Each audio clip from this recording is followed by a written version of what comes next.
Hey, it's 5 August 2012. My name is QD, and I want to talk to you about the George Zimmerman, Trayvon Martin case, and specifically the race issues. A lot of issues have come up about racism and racial profiling, and I've read a lot of comments on the internet uh, about people calling people racist, black racist, and all that stuff. And to my understanding, a lot of these people are confused and they don't really understand what it is. They're confusing a prejudice behavior as racism and stuff like that. So I'm going to try to clear up some of that today if I can. Okay, so everybody knows the story about George Zimmerman, an unarmed 28-year-old male, shoots and kills a 17-year-old black male, Trayvon Martin, who was basically unarmed. Okay, and when I first heard the story, a couple things stuck out in my mind, because they were saying, well, is Zimmerman a racist, and did he racial profile Trayvon? And early on, I remember having a conversation in '97 with a guy that I worked with, and he said he had a friend who was a cop in Florida who believed that if he seen a black male in a predominantly white neighborhood, that it was good police work just to stop that black male and figure out what's he doing there. Okay, basically under the assumption that he must have been doing something wrong. He was prejudging this black male. Okay, so I said, well, if you see a white male in a predominantly predominantly black neighborhood, will he stop and question this gentleman? He was like, nah, you don't need to do that. And so we argued back and forth about the dangers of that kind of thinking and stuff. And that's one of the first things stuck out in my mind of this story. And the question was, did George racially profile Trayvon and stuff, right? So I'm like, well, if you look at the background of what's going on in that gated community, I think Mr. Taffy, I remember seeing his conversation on HLN or something, right? And he goes, well, our neighborhood in the past 14 months or something has had like 6 to 8 break-ins and stuff, and they've been all young black African American males and blah blah blah blah, right? And here's Trayvon, he's a young black African American male. Okay, so that may set a scene for George, that when he seen this young Trayvon, that he probably thought, hey, here's another one. He's doing something, right? And you can remember in his call, he goes, well, this guy looks like he's up to no good. He's looking into the houses, is what he's telling police later on, and all this stuff. So it's very easy to think that George seen Trayvon, this black male, and boom, automatically he went from being prejudiced to discrimination because his behavior was affected by his prejudice, right? And so it's very easy to see that George Zimmerman racially profiled Trayvon. It happens in our society. Police do it all the time. Example, Oklahoma City bombing. First group of people they were looking at was Muslims. They're the only ones, that terrorists, that do this. And then if you look after the 2000, that September 9/11 bombing, okay, you can see how much violence was directed towards Muslims after that by people, scared to get on planes with them and stuff like that. You know what I'm saying? And they're been patted down at the airports at a higher rate or portion than any other type of ethnic group and stuff like that. Cops do it to blacks. We got an expression in the black community, driving a nice car in the neighborhood. Cop stops you, says, you didn't use your turn light. You rode through a red light or a signal light or whatever it is to stop you, just so that they could, get closer and question you and see if you're doing anything illegal or engaged in illegal activity, gangbang or whatever it may be. Now, they know it's wrong to do that. It's against the law, so that's why they make up stuff like, well, especially if you're driving while black, or those turn signals or whatever violation they say you may have committed, just so they can stop you. Okay, it happens in our society, all right? And like I said, there's just a lot of comments about people saying, calling people racist, and they're confusing racism with prejudice and all that other stuff. So we're going to try to clarify and look at that a little bit, okay? All right, now, first we're going to start off with stereotyping, okay? Stereotyping can lead to prejudice, Not always, but it can. And prejudice can lead to discrimination. Not always, but it can. Okay. Um, and racial profiling is what they considered discrimination. Okay. I'll give you an example of the progression from stereotyping to prejudice to discrimination. I'll give you an example here. Okay, say I own a apartment complex. Okay. And I got this stereotype in my head that all Muslims are terrorists and stuff. They want to blow up everything and bombs or whatever, right? So I'm living in a big city, whatever, New York or whatever, and got this apartment complex to rent. I got an apartment to rent, right? This Muslim guy comes up and he wants to, check the apartment out and basically rent it. Okay, I'm already got this stereotype that they're all terrorists and stuff. So when I see him, that's my attitude. Is that he's a terrorist. I'm prejudging this guy. This guy's a terrorist. I know he is, you know what I'm saying? I'm prejudging, right? Prejudice, prejudging, okay? And then I go, you know what? Somebody has already came by this morning and it's no longer available, so I'm going to have to turn you down, okay? So with my behavior affecting my decision, my behavior or my prejudice, feelings towards this gentleman, I just moved from being prejudiced to discrimination, and it's based on his race. Okay, it's racial profiling. Okay, discrimination in the end. Okay, there's a good example there. Okay, so when we talk about stereotypes, right? The textbook's definition is generalization about typical characteristics of a member of a group. Okay, you can hear Chinese or Japanese or Asian people. All Asian people know karate. They're good in math. Stereotypes. All white people have no rhythm. All whites are racist. Okay. Stereotypes. A lot of blacks play basketball, like chicken, watermelon. All blacks are criminals or thugs or gangsters, which is seems to me that there's a large segment in our society that still believes that stereotype there, because a lot of the comments I'm reading about Trayvon is painting him as a thug and a gangster and all this other stuff, and I'm and it kind of hits me personally because I'm a black male myself, okay? And the thing about it is that when I seen the shooting in Colorado at the movie theater by Holmes, and there was another shooting about a month or two before that where this guy was like in a nightclub. You can see him walking through on the camera with the M16. These guys deliberately go up and shooting and killing people on purpose. I mean, that was their thought pattern, just to kill people, right? But when I read comments about their stories, you never heard anyone refer to them as a thug or a gangster. And I'm like, here's Trayvon, who's accused of attacking a male, George, right? And we don't even know if that's true or not, because, like I said, that it still hasn't come out on that.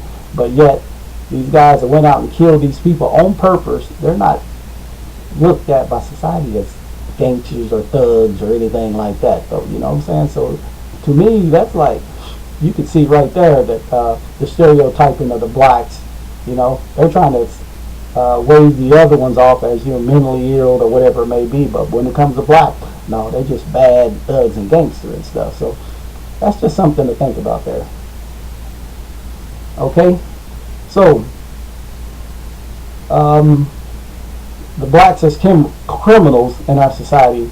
Okay, we know that there's been more than one time where whites have committed crimes and blamed them on blacks, knowing that the fear of society will take over and back them. We know Susan Smith, when she killed her kids down in South Carolina, blamed it on blacks. You've had a guy up in Milwaukee, what was his name? Anderson or something like that, like around 89 or something, or 92. He killed his wife, blamed it on blacks. Had a guy up in Boston, like around 89 or something, killed his pregnant wife. She was like 8 months pregnant. He killed her and blamed it on blacks. And I think he committed suicide once the cops got onto him and figured out his story wasn't holding up. Okay, so, what type of mentality would take someone to do that and then blame it on a black person, Okay, so that's just something to think about.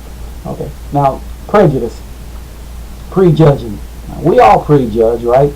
I mean, every time we step out and interact with people we don't know, we go to prejudge. My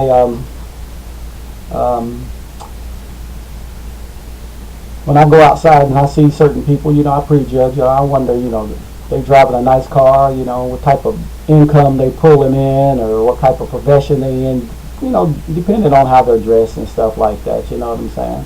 And we're talking about the negative type of prejudging here. When you look at people and say, oh yeah, I bet he's a drug dealer, I bet he's a thief, or anything like that. Okay, so what's the classic definition of prejudice, right? It's attitudes towards members of a group based solely on their membership.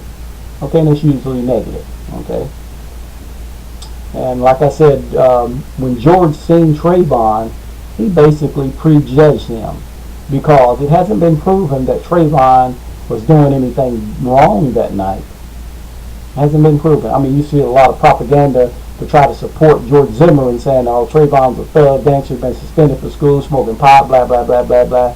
But, whatever. That night, he wasn't doing anything, okay? And he had a right to be where he was at, okay? So George prejudged him. He was in George's mind, he was doing something wrong, okay? And so when George acted upon that prejudice, called the cops and stuff and started, following him, all right, he moved into the realm of discrimination, okay, basically, all right. I know there's a lot of people say, oh, George didn't follow him or whatever, but there's a lot of evidence that's not supporting George's version of the stories, okay? Now, so we're talking about stereotypes can lead to prejudice. Prejudice can lead to discrimination. Now, we said not always now, okay? These things doesn't always move like that, but they can, okay?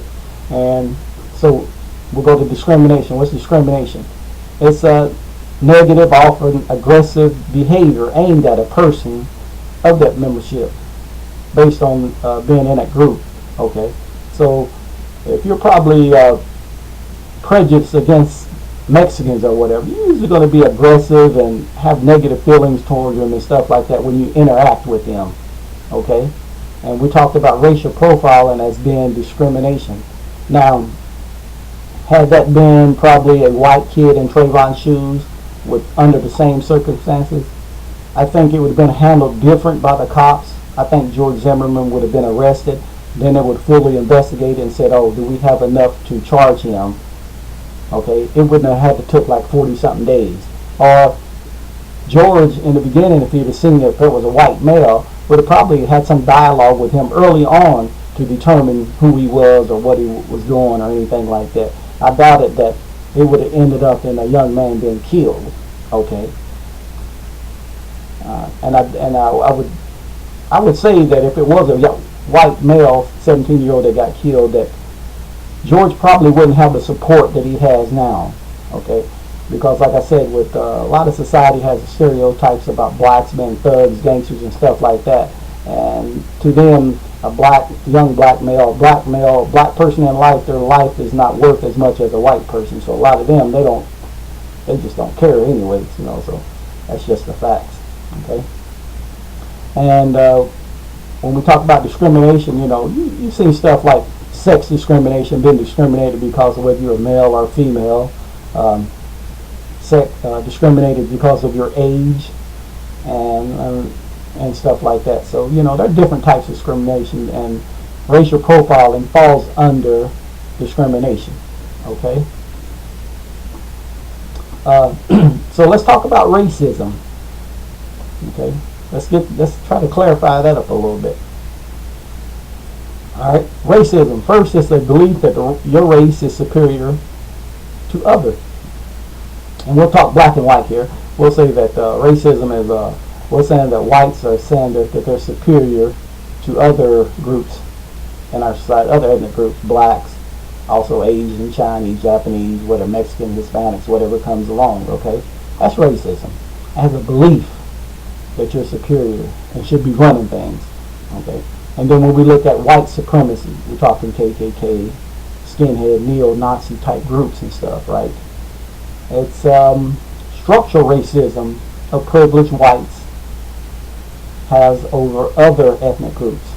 Okay, structural racism that privileged whites have over other ethnic groups. Okay, now it's not always done with hate. A lot of people think that you're racist, it's always done with hate. It's not always done with hate. Sometimes they just feel that they're better than some other ethnic groups. You know what I'm saying? Almost like if you met people that you grew up with or whatever. Sometimes some people call them snotty. They just thought they was better than the other people, like these rich people. Sometimes they think they're better. If you've been in the military and stuff, you're an enlisted person and you find some officer who just thinks he walks on water or God or something. Like that. They just think they're better. It's not always hate. I'm just better than you, dude. Okay. So when we talk about this white supremacy, which is racist and stuff like that, right? And this belief that they have privilege over other ethnic groups. And what they do is try to maintain this power and control, okay? And sometimes they can do it through like the political system, okay? Early on when racism started, right? It was like, when racism came about, and the slaves were free, that's one of the first things that they made sure that the slaves didn't have was political power. So when it came time to vote, them whites, the KKKs was at them voting booths and didn't allow blacks to vote. They didn't want them to have any political power so that they could try to make any changes to make themselves, or laws to make themselves equal, okay, through the political. And then when you look at the ultimate racism here in the U.S., mainstream society sees President Obama as being black, even though he's biracial. How much negative press, opposition, or whatever is he getting? That is racially motivated, knowing that a lot of the people that are racist and white supremacies that support that stuff, and they see this man at the high level giving out orders, number one man in the country and stuff. So you can see that some of his stuff is probably bad press and opposition that he's getting is racially motivated. Never mind whether policies are good or bad or whether you like them or not. But we have over 1,000 KKK, neo-Nazis, skinhead groups here in the U.S. and some of them are in some powerful political positions. Okay, so you can bet that a lot of the stuff, bad stuff, and negative press that he gets in opposition is racially motivated. Okay, that's just plain and simple. Okay, let's look at the economic portions of it. Okay, a lot of times, the economics for the U.S. unemployment rate would be like, let's say 8%, and that's for the U.S. right? But if you look at the unemployment for blacks, it's almost double of that. So if it's 8% for America, it's probably going to be at least 12 or 14% among blacks. So, when it comes to hiring and stuff like that, the whites are going to get the jobs first and the blacks are going to get it last and stuff. That's another part of how the white supremacy and the racist people will try to control and maintain this control and power here in the U.S. Okay, the judicial system, blacks make up 13% here in the U.S. But when you look at the prison, they probably make up about, let's say about 30% in the prison system, almost 3 times as much as what we represent in the U.S. So 12% overall in the U.S., but when we look at the prison system, we probably have about 30% of blacks in there. Okay, and that's not saying that all those blacks are railroaded and they're not guilty of their crimes. But what I'm saying is a lot of times, when they go up for charges that maybe a white person went up for, a lot of times the blacks will get a tougher sentence or a longer sentence, and the whites they may get probation or whatever it may be, but the blacks only get the longer sentence. Not always, but a lot of times. And then when you look at this political, economic, especially when you're out of jobs, which we have a high unemployment rate against blacks, right? You're out of jobs and stuff, and then a lot of times people will turn to illegal means to make money or whatever, whether it be drugs or gang banging or whatever it may be and stuff like that. So it's very complex. There's no one answer to it. We just have to realize that it's there and how it affects our society as a whole. Okay, so how did racism come about in the U.S. here, this white supremacy racism? Well, it basically grew out of slavery, First they tried whites for indentured servants and stuff like that, okay?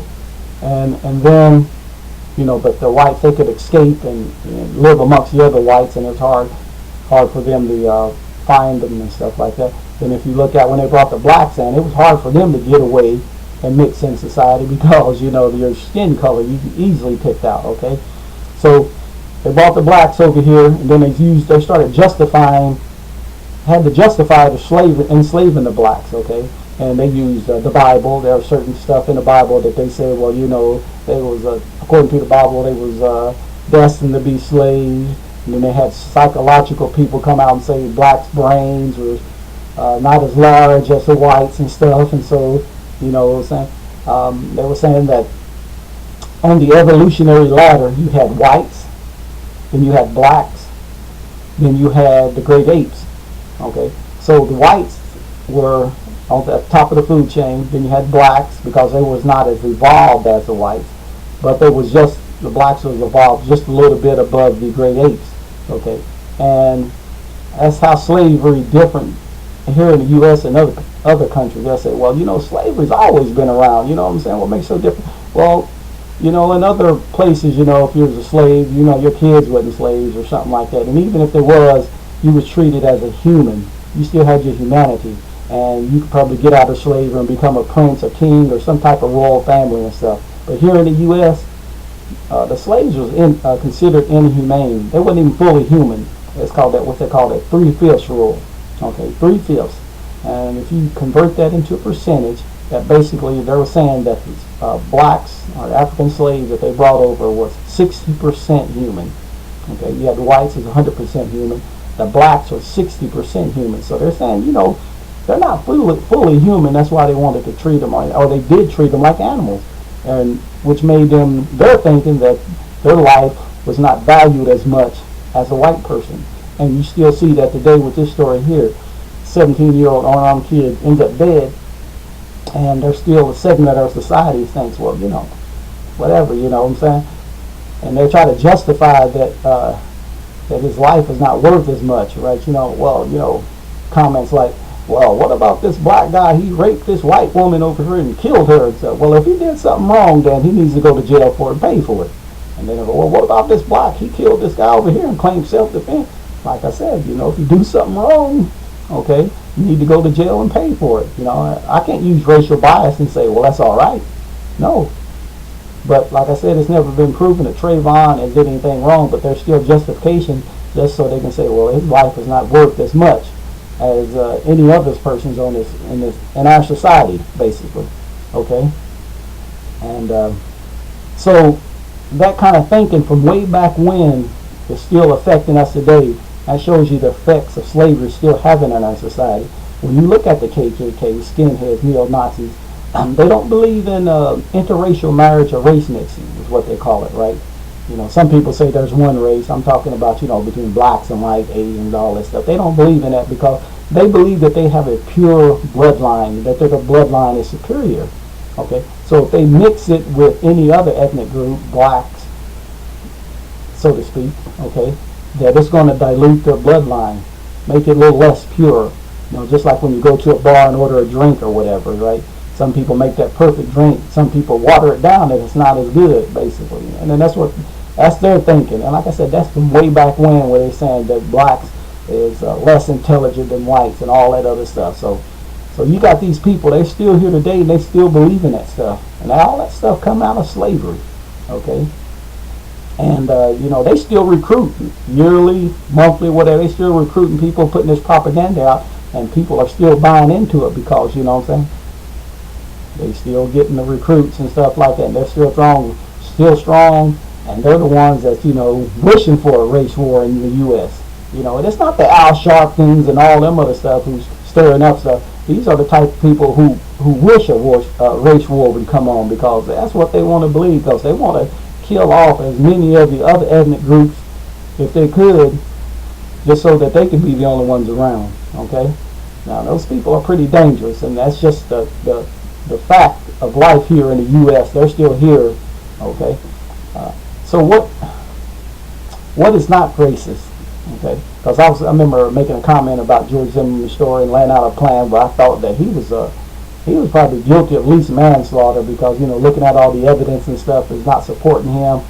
And I'm going like, well, he says Trayvon beat him down 12 to 25 times in the face, slammed his head in the concrete, blah blah blah blah. And looking at the medical examiner's report, Trayvon has no DNA or blood on his hands at all.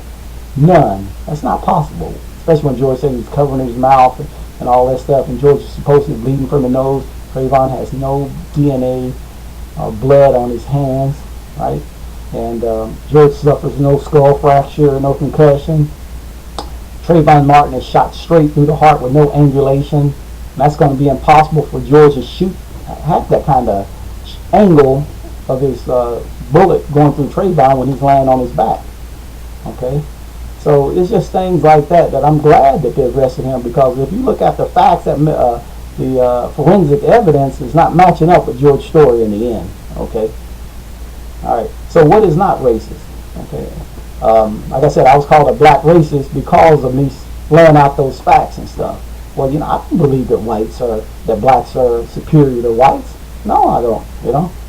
BET, man, BET is racist, man. No, they don't. You listen to BET or watch it, they don't sit around and say kill whitey and we're better. All they're saying is trying to put out a positive image about blacks to kind of counteract the negative stuff that we get in the media. And they talk about issues about like the gang violence in our community, in the black community. What can we do about that? How can we educate our people? You know what I'm saying? Just positive stuff about blacks, about the importance of, getting educated, getting a college degree and stuff like that, and knowing that the gang violence and the black-on-black crime is a problem in our society, and we trying to stand around and discuss it, trying to stand around and discuss the political things in the political arena that affects black people and stuff like that. Okay, Nation of Islam and the new Black Panther, are they racist? Okay, no, by definition they're not racist, but they are hostile towards white people, and that hostility comes from the history that whites and blacks have had in our society, where a lot of blacks have been killed by whites, and then didn't have the law enforcement or judicial system standing behind the blacks. The whites hung a lot of blacks over the histories and killed them, and then when they go to court, they either get off or whatever it may be and stuff like that. And it's like, there's been a lot of history there, and based on that history, they're hostile towards whites and stuff like that. Now, they're probably prejudiced, but they're not racist. The people call those groups black nationalism and stuff like that. Okay. Living in the society, growing up, going through the same schools, and seeing the same type of media and stuff about blacks, there is probably some blacks out there that probably support white supremacy. Or if not, they don't support it. They probably even prejudiced against their own ethnic group, blacks that are prejudiced against blacks. Because when you see a certain percentage of blacks who will intentionally try to marry into the white ethnic group or the white race, just so that their kids' hair could be a lot straighter, or they don't want their kids looking dark, or whatever it may be, you may have some self-hatred in those blacks, and they purposely don't want their kids to look like that, you know what I'm saying? So they definitely mix with the white race or whatever, so to speak, on purpose. Now, I'm all against love. Love could happen between any ethnic group or whatever and stuff, but when you purposely do that, you may have to look at yourself and say, well, what's going on here? All right? And sometimes it could be on a subconscious level, okay? And I know a lot of people would probably get a lot of comments about that, but that's just the truth, okay? I'm sure other people know that also, or seen it, okay?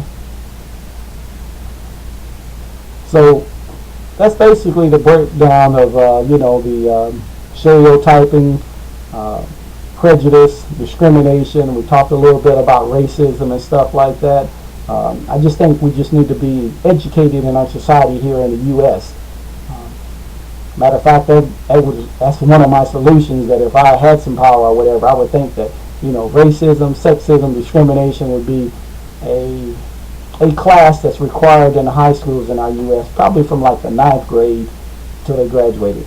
Every ninth grade or high school should have at least one semester of a class in racism, sexism, and discrimination. Because the only way we're going to try to get rid of this stuff is that if we, only way we're going to try to get rid of it is if we talk about it and educate our people, educate blacks, whites, everybody in the U.S. Okay, and I think that that if it was to happen, I think you see some oppositions about that. You know what I'm saying? So, and for blacks ourselves, we can't feed into that negative stereotype because we can have 100 blacks doing the same thing, doing what's right in society. But if we take that one black that goes out there and commits a crime or whatever it may be, or does something bad, all those people that are prejudiced to begin with, they're just going to look at that one bad person or one bad thing and say, it's going to reinforce their thinking. That's all it will. So, we need to get our educations, not only at high school, get a complete high school, but go and get college education. And if you can't find a job or whatever, maybe looking into starting your own business and stuff. Then, there's a lot of hurdles out there due to the prejudice and racism against us and stuff like that. But we got to keep on, make it better for our kids coming up, okay? And got to realize the importance of that education. And I think that we all can get to a point to where, as a black male, that I could be pro-black without being anti-white. That may not be comfortable to some people, some of the white people that I hang around with and stuff like that, but I can be pro-black without being anti-white, or they can be pro-white without being anti-black. We all can love who we are and where we come from and stuff like that, but when you talk about like the skinheads, KKK and stuff, they're pro-white, but they're anti-everything else also, anti-black, Chinese, Japanese, or whatever, and that's not what we're looking for here. We're looking for to be proud of who we are and appreciate other cultures and stuff like that, because in the end, that's what makes America great, you know what I'm saying? I mean, all the ethnic groups, they go into the military and they serve their countries and they have made great contributions to the U.S. and blacks have also, from joining military and a lot of inventions here in the U.S. by black people, and we've contributed a lot, okay? But still, yet we're still fighting this thing called racism and this prejudice that we're all black, lazy, don't have no jobs, and all that other stuff. There's a lot of propaganda and stuff, and it comes at a level sometimes where, like I said, it's subconscious, So, a couple things that stand out when I say that is, like Jerry Glanville, when he was coaching the Houston Oilers and then he went to the Atlanta Falcons, one of the first things he did was change the football jerseys from predominantly red to black, predominantly red to predominantly black, because he said black made them look more aggressive and want them to look more tougher on defense. And then when you think about things like in our dictionary, blacklisted, black balls, how those are negative, and even the color black is negative, versus a white wedding, a white lie and stuff like that. Those things are like, pure and stuff like that. So just the words like that, and then the images that are portrayed in the media of blacks on these cop shows and all that other stuff, so all that stuff can kind of get in on you to where you can have these stereotypes and these prejudiced feelings and stuff like that. Okay, so, and it could be on a subconscious level to where you don't even realize it. Just when you go out there in society and you see black people or whatever and stuff, just make note of what you're thinking and why you think that way and stuff like that, and get educated on what's going on here. Okay, well, thank you guys for watching. If you have any comments and stuff, feel free to it. Have a good day.